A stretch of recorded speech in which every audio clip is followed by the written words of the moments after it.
everyone, we are at Rosedale East Kilns on the Rosedale Railway in the North Yorkshire Moors National Park.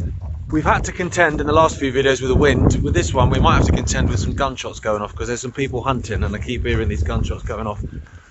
What we're going to do is we're going to have a little look around the remains of these kilns. This area closed in 1929, some of it even before that, but there's plenty of remains, so we're going to have a little look at what used to go off here. This was known as the Land of Iron.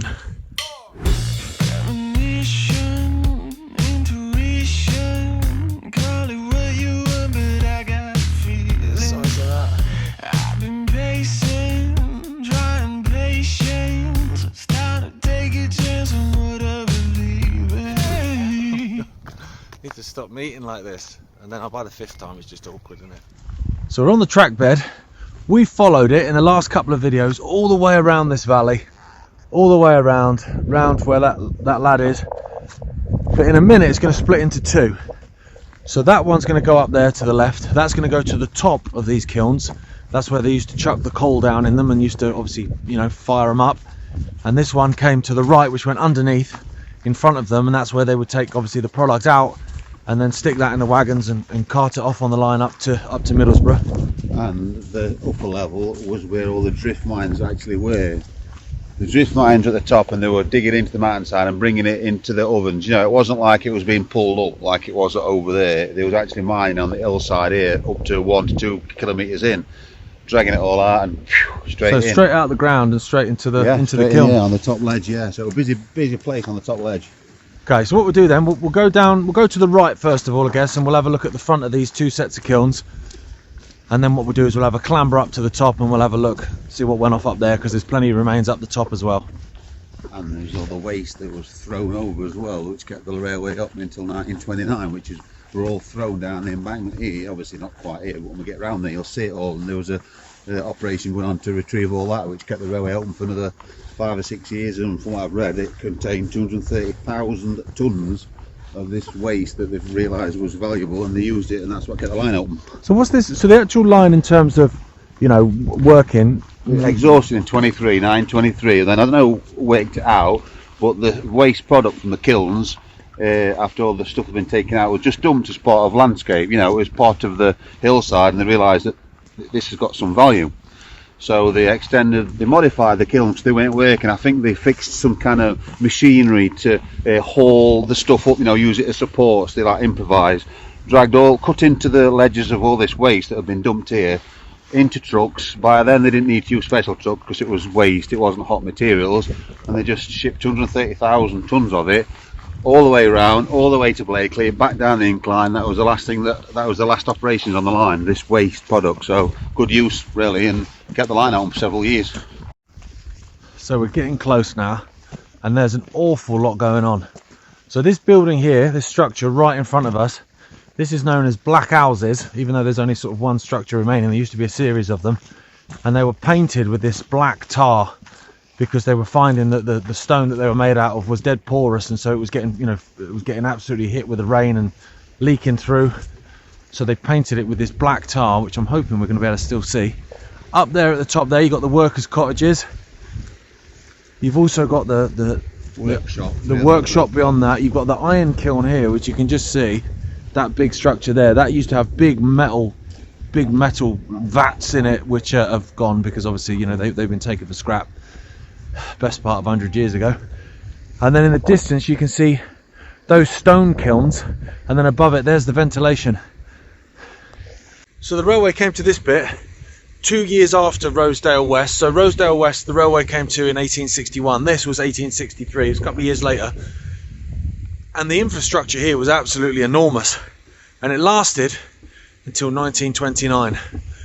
The actual kind of workings, as Phil was saying earlier, went in 1923, but they found that actually the waste they've been chucking over the side was actually valuable, so they hauled all that back up and used that.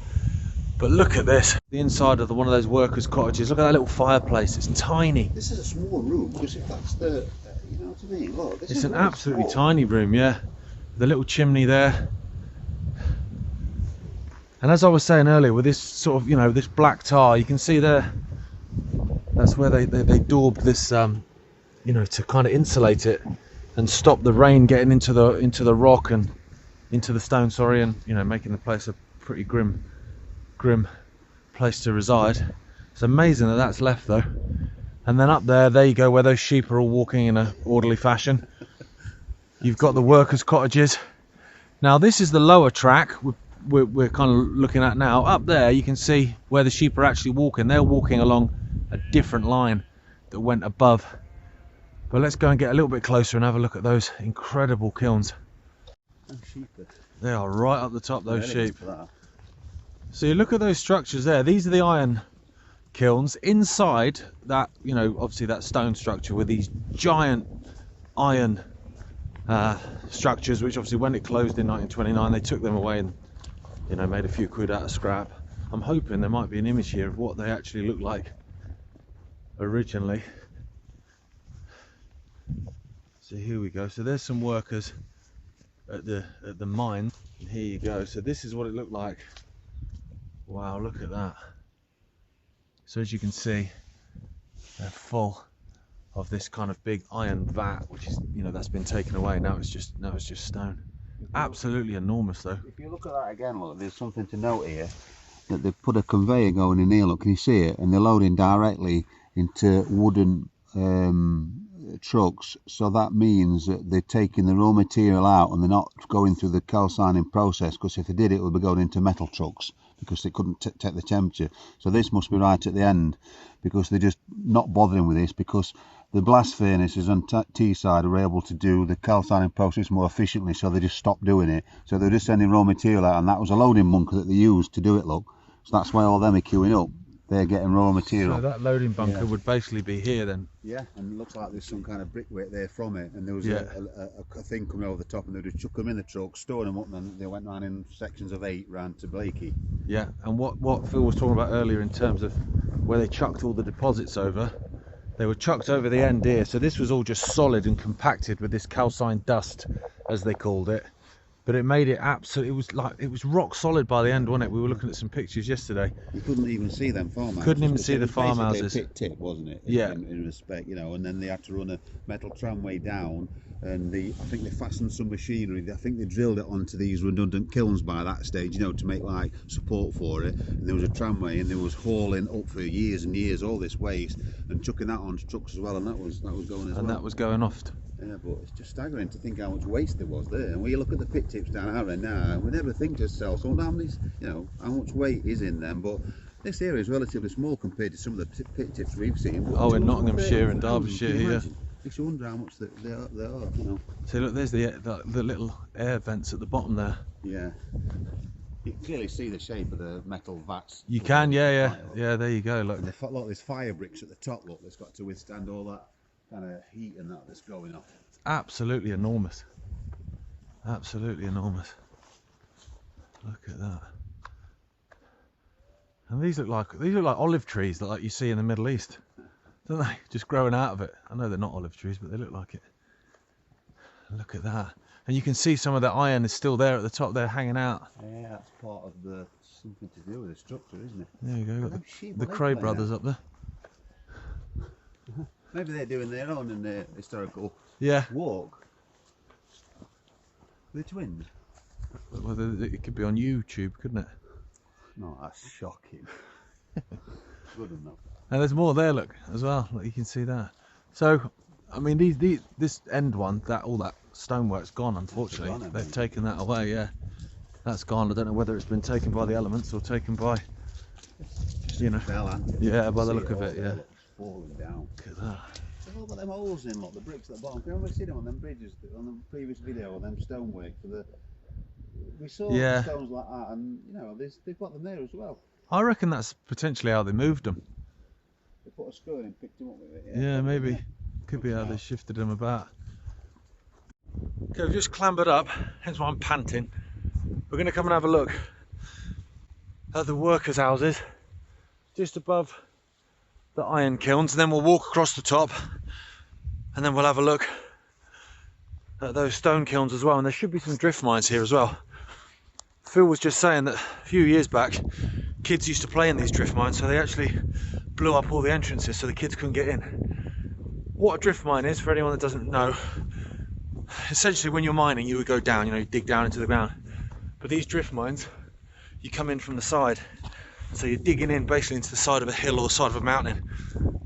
And they'd go like 1 kilometre, 2 kilometres, 3 kilometres into the hill and then drag it all out. Here we go. Yeah, that is crazy. So the bottom line we were walking on, that's just there. You can see that tar house, the black houses. That's the bottom line. This one's the top line, but there's another line here as well. And you're right, that's your house. You basically step out the front of your house, and there's going to be a bunch of wagons and stuff. This is service line, isn't it? And this is probably from drift. They must have come down and got them onto the lower shelf and tip them all in, I guess. I think that stonework down there that looks like rubble, I bet that's probably the entrance to some of the drift mines, do you reckon? They've just kind of blown that up.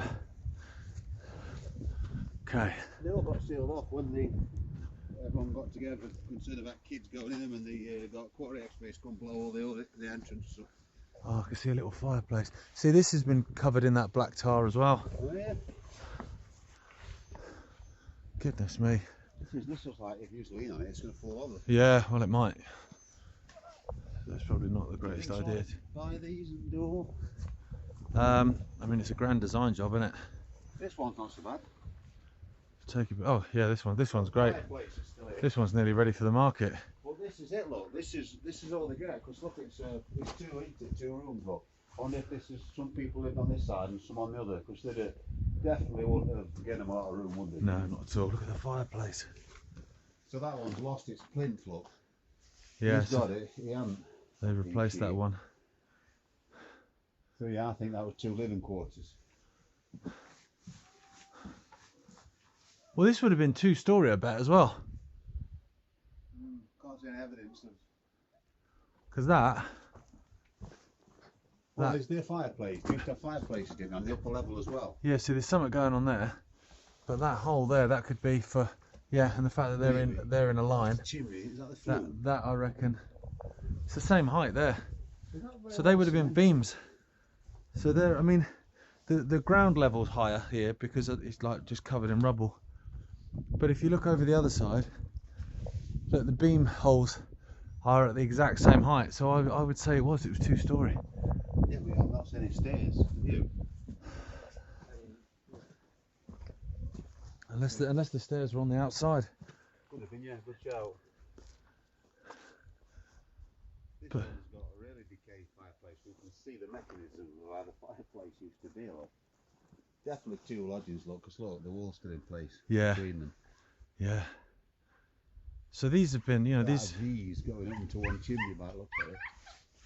These have been abandoned for 100 years, nearly, just under 100 years. Look at all the people all shooting. I've got another wave of Yeah. and of the Baskervilles. Yeah, it is a bit. And here you go in this one as well, look. See, that one's been sort of buried. That fireplace would have been under there height-wise. Goodness me. Is that a decomposed sheep? Good God. That looks like a decomposed sheep. Yeah, there's bones in there. Jeez Louise. This is like the death zone compared to those. Yeah. I wonder if they had a stop sign on the doorways.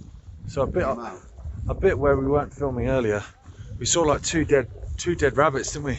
Yeah. Drowned in a puddle. Oh, it was horrific. Oh man, it's just grim.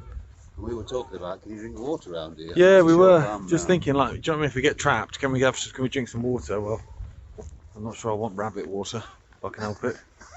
I don't know if that's house or that's the workshop. So I'd look. It looks a bit bigger, doesn't it? Yeah. It's in... Unless the partition walls have all come down, that looks like a totally different structure, doesn't it? Yeah. So maybe this is where the workmen came for, like. Well, they had tools, didn't they? So in the drift, everything had to be maintained. Sharpeners, making new tools, probably, crude axes and all this kind of thing. I bet they made them in there. There'd be cabling and all sorts going off, wouldn't they? There'd be maintenance and workings and new stuff being built. Well, yeah, because this isn't really, if you look around, the kind of place where you can just nip to the shop and pick something up. I can't believe how much the weather's changed, given what we were dealing with earlier. sort of brickwork. And It everything. is, yeah.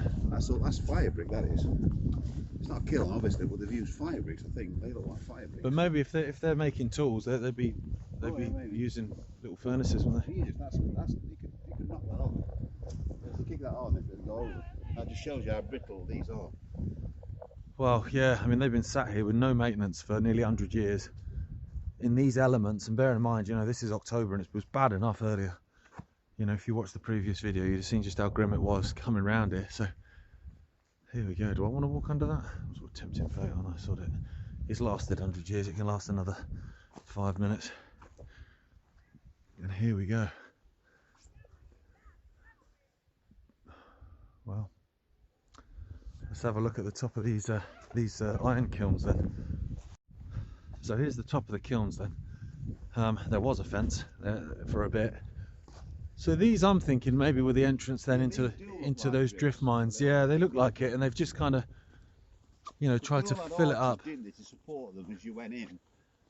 So maybe they were blown up, and the rubble's still here. It's hard to say. Yeah, and they've just kind of, you know, tried to cap it off with stone. It would make sense, because this is where the drifts were. You drag it all out, and you're straight into the top of the kilns here.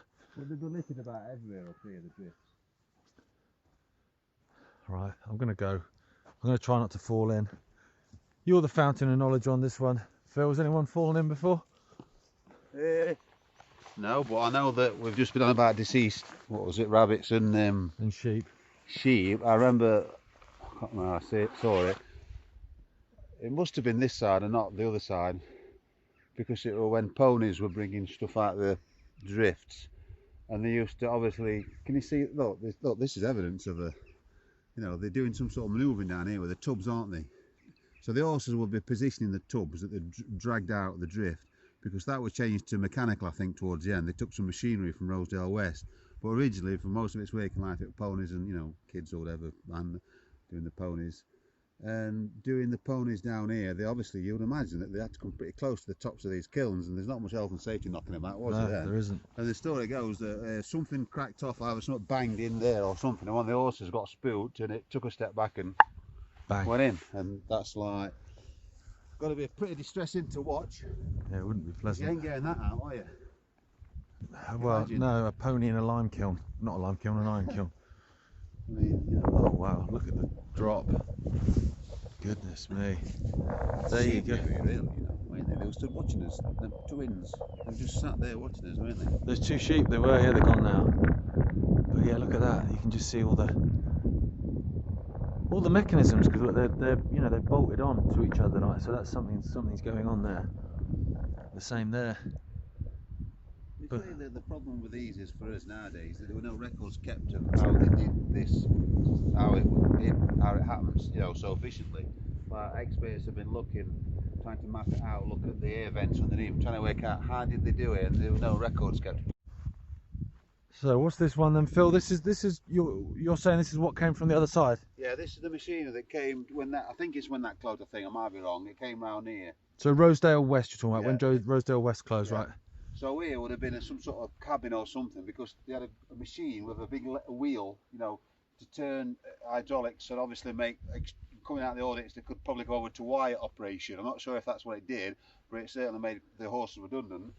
And you can Audits see it- being the drift mines, basically. Yeah, yeah, this yeah, is for something people to do that with better operation drift man. But you can see here, look, this is where Oh, part you of the see where the machine- wheel was, yeah. Because they had to put something, it had to be on solid ground. This machine was crude and big and heavy, and they couldn't just put it on here. So obviously they milled this, put this in. You can see where they've cut out where the wheel used to be, look. That Wow, turned yeah. like a mill, and it was powering things. So yeah, that's what that's there for. It's hard to judge why it's in this position as relation to where the audits are. It's hard to say, isn't it? But that's definitely what it is. Yeah. It's been milled out, look. But it's hard as well to tell where the audits are, because I mean, this could well be one. That could be one, yeah. And they've obviously, you know, because kids were playing in them or whatever, they've you know, buried them. Gone, yeah. Yeah. But yeah, this is probably, I wonder if this, because there's a, what do you call it, isn't there, around there? There's a the other kilns, and then there's the chimney, and that had a ventilation system. I don't know whether that was made that redundant, and this was also helping run them. I'm not sure, but certainly it was moved over here, and there's the evidence. Look, it's still here. Amazing. You can see where it was screwed in or whatever they did there. Look. Dogs are going bonkers. at that view. Hopefully the wind isn't too bad. It probably is a bit blustery, but the view itself is incredible. So we've walked the whole length of this valley, all the way around. And we're going to come around this corner now, and then we'll get to those stone kilns, and that will be the end of that.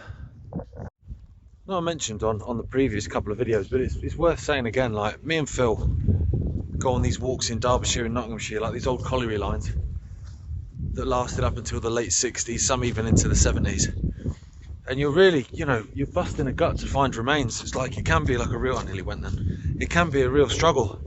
Yet we're here at a place that had basically just completely gone and been abandoned in 1929, like nearly 100 years ago. And you've got all these things to look at. It's crazy, but I guess it is because it's so remote around here that it isn't a place, you know, with lots of people wanting to build retail parks and what have you. Because that's what's normally built on collieries and railways, isn't it? Retail parks, business parks. Look at this. These aren't normal footprints. These are sheep. These are sheep footprints, hoof prints.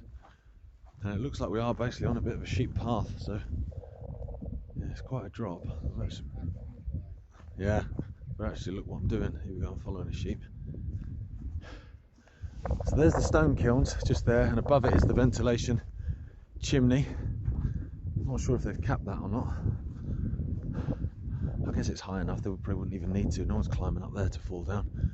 Oh mate, I feel for you. You've been sheared, haven't you? Not that long ago by the look of the marks. Well, it's starting to come back. You're going to need that in the winter, mate. Hello, buddy. He's filthy. Yeah, you could do with a wash. How you doing? Mud wrestling. Look how wide it is. Here we go. So here's the top of those stone kilns, which you will climb down to get a better look at. But what's going on here? Oh yeah, that's when they blasted the. I mean, that's either an original arch. When I've seen pictures of it, they don't know whether that's the original audit and the rest of it behind it, they blew it and that stayed upright, you know what I mean? Everything above it came away, but that stayed in position, or whether it was put there. But how could you put that there? Nah, that's original. And No one's moving that around. Yeah? Nah, no one's moving that around. So I wonder if that is an original archway and this was a... Yeah, bang, and they just filled it in, so that could be... It's all gone, yeah, it's all been blown up. They probably blew it and Wow. they just didn't destroy that. Yeah, because they're just made to such perfect spec, they probably just stayed, yeah. And there's the ventilation chimney then, which is providing air into these kilns. Wow. Amazing. When we come round this corner, we'll be able to see exactly where we started this, you know, 2 videos ago. It's a hell of a distance actually when you look at it. These are more intact at the top. They are, yeah, they are. But I guess these haven't had anything ripped out of them, have they? As much as the iron ones. Yeah, look at the top there. Oh geez, be careful, mate. I'll just make sure I'm filming. It's not Sheriff's Pit, you know. It's. It would hurt your ankles. Look at that. The walls survived this one, hasn't it? Whereas round at West, they hadn't survived the upper walls, had it? It was just barely above the arches, wasn't it? Yeah. That's an album cover, that is. Oh, actually no, that's a book of poetry cover, that is. If you're just looking out across the valley, the musings, Phil's musings. You can get that on Amazon. 4, 8, 12, so this set of 4, 4, 4, 4, 4 over there, we just do 2 4s, wasn't it? Yeah. Might walk. No, I wouldn't either, look at that. Might go. I think it's a 1, 2, 3 or 4 thickness of bricks, 5 bricks then, to retain all that heat. There's a little bit of iron sticking out the end here by the look of it. A little girder. Oh, there's a few of them. A few of them actually. There's what? Oh, for goodness sake, what is going on? It's like American Werewolf in London up here. Jeez.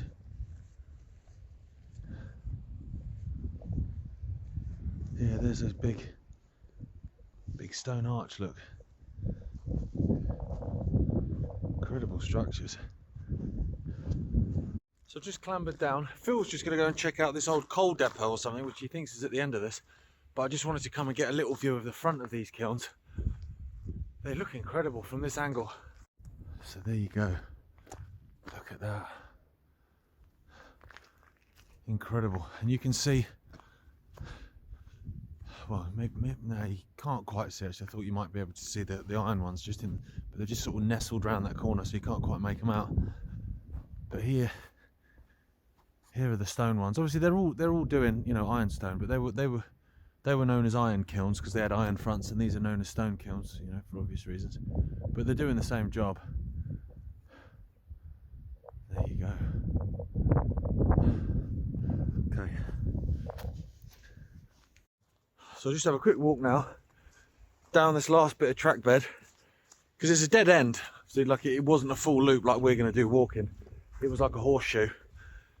But at the end, there were these these kind of coal merchants and stuff. So hopefully there might be some remains there. And then that'll be that, and that'll be our 3 videos on the Rosedale Railway. Adding that to the Ingleby Incline video that we did in the summer. And then all we've got left of this amazing railway is just the section from the Ingleby Incline top down to Blakeney, which I think is about 5.5 mile round about that. So we'll do that when we're next up this neck of the woods. So this seems to be the end of the track bed. We don't know what this is, but we do know, or I say we, Phil knows, that there was a coal depot here with, you know, sort of coal merchants or whatever. So it could well have been something to do with that. Saying that, it could be even older. You know, I mean, look at that stonework. That could be an old farmer's building, couldn't it? Do you think That's slightly more modern, isn't it? It's hard to say, isn't it? It's hard to say, yeah. But then it comes to a stop, and there's a little incline. I think basically probably where about that gate is, of a little narrow gauge line that went down to some more iron workings in the other direction. But I think that's it for us, I think. So that's us. That's our 3 videos on the Rosedale Railway. In our first video we had a look at Rosedale West and the remains of the kilns and stuff there in monsoon weather. And then in the second video we walked all the way around about 10 miles. We followed the track bed all the way around this Rosedale Valley. And then in the third video, when the sun's graced us with its presence, we managed to have a look at the kilns here at Rosedale East. So as I mentioned earlier, the only bit we've got now left of this railway is that bit between Ingleby and Blakeney, which we're going to do hopefully sometime in the near future. What's it called again? Blakey, innit? Yeah, you said Blakeney. Well, I said Blakeney, Blakey. Any other letters you're going to put in? Well, yeah, we'll just go through the old alphabet. As always, thank you so much for watching. It's been a kind of crazy couple of days in North Yorkshire for me and Phil, dealing with the weather, but we got there in the end. And thanks so much for watching, and we'll see you next time we're out. Yeah, see you.